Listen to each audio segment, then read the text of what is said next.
ategekanya ikirere cyo kuri wa gatandatu igenekerezo rya 14 Kigarama mwaka wa 2024. Ejo mu gitondo haritezwe ikirere kiri mwizuba n'ibicu bike bike mu ntara zose zigize igihugu cacu. Ahazoba hakanye gusumba handi ni mu ntara ya Kayanza aho ibipimo bizoba biri kuri dogere Celsius 12.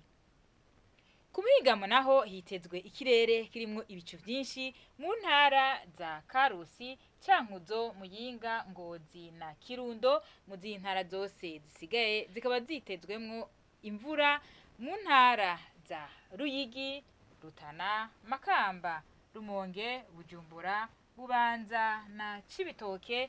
Hazocamwo ibihe vy'izuba. Ahazoba hashushe gusumba handi ni mu ntara ya Bujumbura aho ibipimo bizoba biri kuri dogere Celsius 27.